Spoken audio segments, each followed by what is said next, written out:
On continue à parler patrimoine. Les éditions Michelin sortent la semaine prochaine un guide d'un nouveau genre, celui des aventuriers du patrimoine. Ils présentent plusieurs sites iconiques à travers des portraits d'acteurs du patrimoine.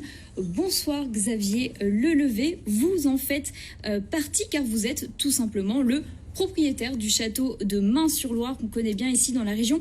C'est l'un des plus vastes et l'un des plus anciens aussi dans le Loiret. Vous méritez bien votre surnom d'aventurier parce que vous avez acheté plusieurs châteaux et celui-ci en 2010, c'est bien ça? Oui, tout à fait. Alors effectivement, c'est un peu un virus, le patrimoine. Donc quand on aime bien restaurer les vieilles maisons, on en a un, et puis une fois qu'on l'a restauré, on en prend un deuxième. C'est comme ça, c'est plus simple. Et ça vient d'où cette passion pour le patrimoine? C'est familial, vous savez, on a des grands-mères qui nous emmenaient visiter des lieux, des châteaux, les parents qui nous emmenaient passer des vacances dans des grandes demeures comme ça. Et depuis tout le temps, on savait qu'on aurait un château, c'est sûr. Et alors pourquoi avoir investi, pourquoi avoir décidé de reprendre celui de Mains-sur-Loire? Celui de Mains-sur-Loire, il est tout à fait surprenant, il est tout à fait atypique, il était en très mauvais état. On est un petit peu comme ça avec mon épouse quand on voit un château qui est en train de souffrir comme ça, on dit que c'est pas possible de le laisser par respect que l'on doit d'abord aux anciens et puis pour remettre le lustre de ces grandes demeures. Et quand on l'a vu, on s'est dit un jour peut-être que ça serait bien. La première fois que je l'ai vu, c'était en 2000 et on a pu le racheter en 2010 et là on a lancé toute une série de grands travaux pour essayer de lui donner un peu plus de flamboyance, on va dire. Et c'est un château que vous faites vivre, il y a beaucoup d'activités, beaucoup d'événements.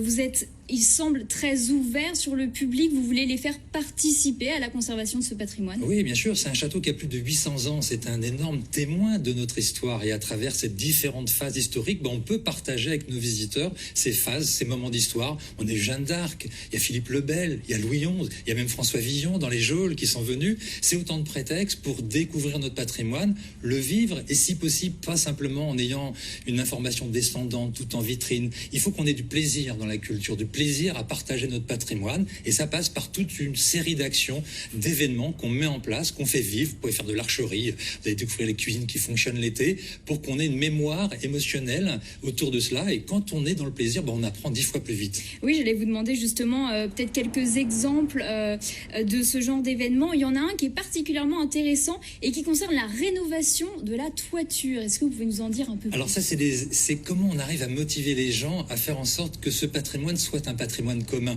Nous, on est propriétaires, mais très honnêtement, à l'échelle du château, c'est strictement rien. Donc, il faut qu'on motive les gens. Et là, on a proposé aux gens d'acheter une ardoise, de mettre un message, leur nom, une date, et c'est leur ardoise qu'on va poser dessus. On a 26 000 ardoises à changer, là. Donc, pour vous dire qu'on a beaucoup de travail à faire. On a des centaines de personnes du monde entier qui nous achètent des ardoises et qui nous aident ainsi à financer, bien sûr, les travaux qui sont considérables. Le coût du patrimoine est très important. Et en même temps, ils nous accompagnent physiquement et dans 80 ans, 100 ans, quand les prochains propriétaires sont là, ils verront le message que les gens ont laissé. Donc c'est touchant et c'est sympa. Donc il y a 26 000 ardoises à se procurer. Exactement. Il reste de la place ou pas si ça nous tente? Oui, vous pouvez y aller. Bon, très bien, oui, parce que j'imagine ce genre de projet, ça vous aide justement à financer la conservation du site. Ça coûte combien entretenir un château comme celui-ci qui fait 130 pièces? Oui, il y a plus de 130 pièces. Alors vous avez le budget de fonctionnement par an, c'est à peu près 200 000 euros. Puis après, les phases de travaux, elles sont tout à fait considérables. Là, on va dépasser les 900 000 euros pour la moitié d'un bâtiment. Donc pour vous dire l'importance des sommes qui sont nécessaires. Alors, on est très aidé. On a la chance en France d'avoir la DRAC, région Centre-Val de Loire, qui nous aide considérablement.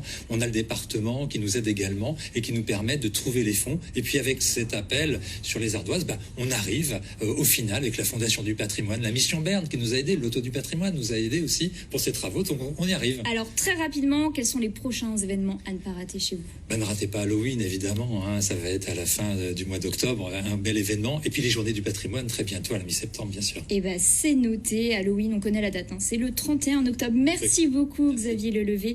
Je rappelle que vous êtes propriétaire du château de